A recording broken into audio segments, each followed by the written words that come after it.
21শে জুলাইয়ের আগে পথে নামলেন মুখ্যমন্ত্রী মমতা বন্দ্যোপাধ্যায়। হ্যাঁ, সেই বাঙালি অস্মিতার প্রসঙ্গ পশ্চিমবঙ্গের রাজনীতিতে আবার প্রাসঙ্গিক হয়ে উঠল। আর এই প্রাসঙ্গিক হয়ে ওঠার পিছনে অবদান যদি কারোর থেকে থাকে, সেটা হলো ভারতীয় জনতা পার্টির নেতৃত্বের। কারণ সম্প্রতি বিভিন্ন রাজ্যে, বিশেষ করে বিজেপি শাসিত রাজ্যগুলিতে বাংলাভাষী মানুষদের বাংলাদেশি বলে দাগিয়ে দেওয়ার যে অভিযোগ উঠেছে তা মারাত্মক। সেটা দিল্লি, গুজরাট, মহারাষ্ট্র, হরিয়ানা, এমনকি আমাদের পড়শি রাজ্য ওড়িশা বা আসামেও ঘটনা ঘটছে। তাদেরকে গিয়ে নোটিশ ধরানো হচ্ছে, কাউকে আটক করা হচ্ছে, কারোর ঘর বাড়ি ভেঙে দেওয়া হচ্ছে। ওই বুলডোজার বাহিনী নেমে গেছে।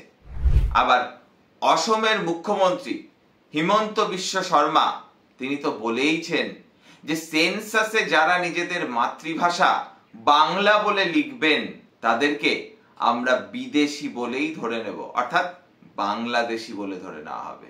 ভাবুন তো, যে আসামে 3.5 কোটি মানুষের মধ্যে প্রায় 1 কোটি মানুষই রয়েছেন বাংলা ভাষাভাষী মানুষজন, বাঙালি, তারা সকলে একটা পেনের খোঁচায় বাংলাদেশি হয়ে যাবেন।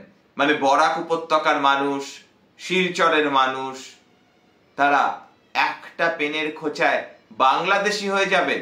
মাথায় রাখবেন, এই যে বাংলাদেশি বলে যে দাগিয়ে দেওয়া হচ্ছে, এর মধ্যে কিন্তু হিন্দুও আছে, মুসলমানও আছে। অর্থাৎ কোনো একটি নির্দিষ্ট ধর্মের মানুষ এর ফলে ক্ষতিগ্রস্ত হচ্ছে এমনটা কিন্তু নয়। আসামের গোয়ালপাড়া জেলারই যদি উদাহরণ দেওয়া যায়, সেখানে যাদের বাড়িঘর ভেঙে দেওয়া হয়েছে, যাদের ভিটে মাটি চাটি করে দেওয়া হয়েছে, তাদের মধ্যে অনেক পরিবারই হিন্দু ধর্মাবলম্বী মানুষের। এমনকি এই সরকার শুধুমাত্র তাদের ঘরদোর ভাঙছে না, তাদের জীবিকা নির্বাহের পথটাকে পর্যন্ত বন্ধ করে দিচ্ছে। তাদের চাষের জমি, তাদের চাষ করা ফসলেরও দখল নিচ্ছে সরকার, এবং এটাকে একটা উল্লাস করার বিষয় হিসেবে দেখছেন বিজেপির ওই রাজ্যের নেতৃত্বরা, বিশেষ করে আসামের ক্ষেত্রে। আবার যদি দিল্লির দিকে দেখি, যে মানুষেরা দীর্ঘদিন ধরে দিল্লিতে বসবাস করছেন, তাদের মধ্যে কেউ কেউ ট্যাক্স দেন দিল্লি কর্পোরেশনকে, যাদের উদ্দেশ্যে বিধানসভা নির্বাচনের আগে নরেন্দ্র মোদী, রেখা গুপ্তারা বলেছিলেন যে যেখানে ঝুপড়ি সেখানেই মকান, অর্থাৎ যেখানে ঝুপড়ি সেখানেই বাড়ি, কোনো ঝুপড়ি উচ্ছেদ হবে না। আজকে তাদেরকেও নোটিশ ধরানো হচ্ছে। কি অদ্ভুত ব্যাপার। আমি এই বাংলায় কথা বলছি, রূপক অর্থের এই এপিসোডের জন্য বক্তব্য রাখছি।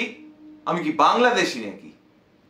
পশ্চিমবঙ্গ নামক যে একটি রাজ্য আছে, ত্রিপুরা নামক যে একটি রাজ্য আছে, আসাম নামক যে একটি রাজ্য আছে, যেই রাজ্যগুলোর একটা বিরাট অংশের মানুষ, পশ্চিমবঙ্গ আর ত্রিপুরার ক্ষেত্রে তো বাঙালি অধ্যুষিত রাজ্য, বাঙালির রাজ্য, এবং আসামে যেখানে বিপুল পরিমাণে বাঙালিরা থাকেন, এক লহমায় এই 11-12 কোটি 13 কোটি মানুষকে বাংলাদেশি বলে দাগিয়ে দেওয়া হবে যারা বাংলায় কথা বলেন।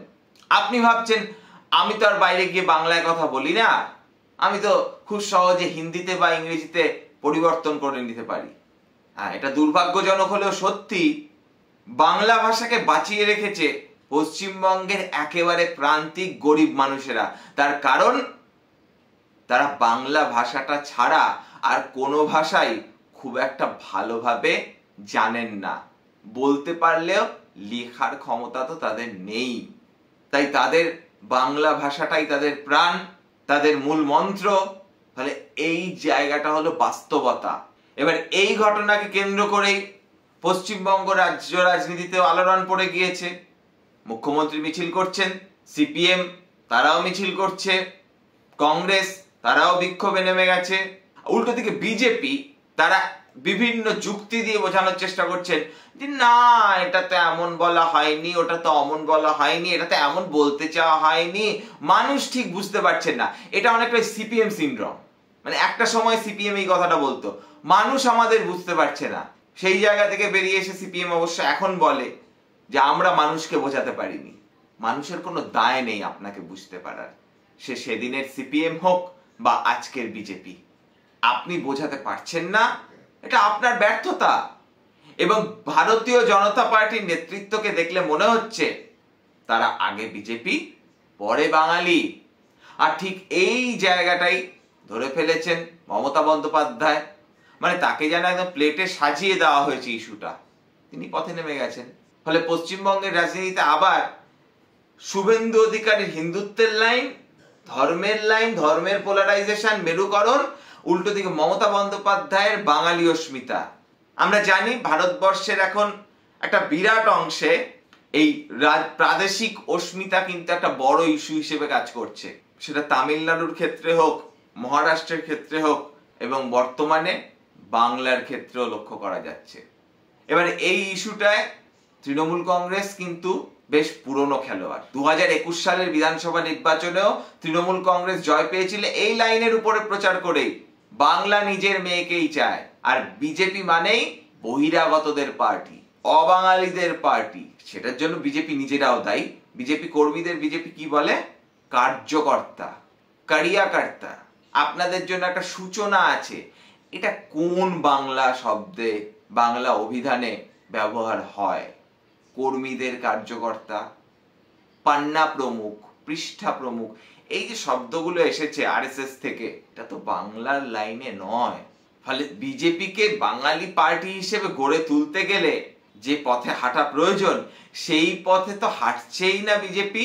বরং দেখা যাচ্ছে যে আরো বিজেপি নিজেদের কাজের মধ্য দিয়েই নিজেদের দিকে বাঙালি বিরোধী প্রচারটা টেনে আনছে। এবং এই ক্ষেত্রে বিজেপির অসুবিধার জায়গা কোনটা? আপনি বলতে পারেন বিজেপিকে তো আমি ভোট দেই, আমি এরপরেও ভোট দেবো। দাদা, আপনি এর আগেও ভোট দিয়েছেন বিজেপিকে, বিজেপি জিততে পারেনি। বিজেপিকে জিততে গেলে একটা বিরাট অংশের শহুরে শিক্ষিত মধ্যবিত্ত উদার বাঙালির ভোট পেতে হবে, যেই বাঙালি বিজেপিকে সাম্প্রদায়িক দল মনে করে। সেই বাঙালির একটা অংশের ভোট যদি বিজেপি নিশ্চিত না করতে পারে, তাহলে বিজেপি কোনোদিনই ক্ষমতায় আসতে পারবে না। কিন্তু যদি এই বাঙালি বিরোধী, বাংলায় কথা বললেই বাংলাদেশি, এই সব ন্যারেটিভ নিয়ে বিজেপি বেশি দিন চলতে থাকে, তাহলে ওই ভোটারেরা বিজেপির দিকে মুখ ঘুরিয়েও তাকাবেন না। এটাই বাস্তবতা। আর উল্টো দিকে মমতা বন্দ্যোপাধ্যায়ের সুবিধে হলো যে বাঙালি বিজেপিকে সাম্প্রদায়িক দল বলে, তারা এই বাঙালিয়ত্ব বা বাঙালি অস্মিতার প্রশ্নটা নিয়ে খুব একটা নাকুচু মনোভাব রাখেন না। বরং তারা এটা ভেবে বেশ খানিক গর্ববোধ করেন যে বাঙালিকে জাতি হিসেবে তার স্বকীয়তা বজায় রাখতে হবে। এটাই বাস্তব। এবার শেষমেশ হিন্দুত্বের লাইনে জয় আসবে না বাঙালি অস্মিতার লাইনে জয় আসবে, তার উত্তর দেবে সময়। তবে রাজনীতিতে এখন বিজেপি নিজেদেরকেই যেন সেম সাইড গোল উপহার দিচ্ছে।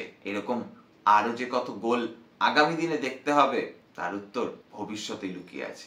আজকের এপিসোড সম্পর্কে আপনাদের মতামত জানান কমেন্ট বক্সে।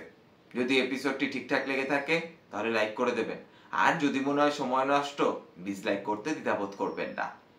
যারা এখনো চ্যানেলটিকে সাবস্ক্রাইব করেননি, সাবস্ক্রাইব করে দেবেন। পাশের বেল আইকনটা প্রেস করতে ভুলবেন না।